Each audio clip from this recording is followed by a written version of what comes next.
ABM Mosharraf Hossain, মাননীয় সদস্য, পটুয়াখালী ৪। ধন্যবাদ মাননীয় স্পিকার।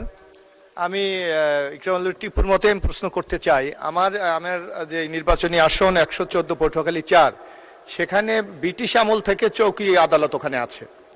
বর্তমানে ওখানে চৌকি আদালত এবং জেলা যুগ্ম জজ আদালত ওখানে আছে, কিন্তু আগে যে এই আদালতের ভবনটি ছিল সেটা পরিত্যক্ত অবস্থায় আছে। এখন ভাড়া বাড়িতে এটা দীর্ঘ আমরা প্রায় ৭-৮ বছর এটা চালানো হচ্ছে।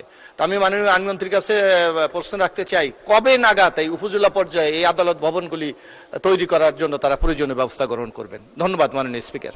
মাননীয় মন্ত্রী। মাননীয় স্পিকার, আপনাকে ধন্যবাদ। আপনার মাধ্যমে মাননীয় সংসদ সদস্যকেও ধন্যবাদ।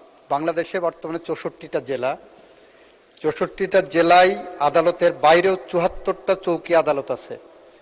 প্রত্যেকটা চৌকি আদালতের অবস্থা একই রকম। আমার স্বপ্ন, আমার স্বাদ আগামীকালই এগুলো উন্নত করে দিই, কিন্তু আমার সাধ্যের বাইরে।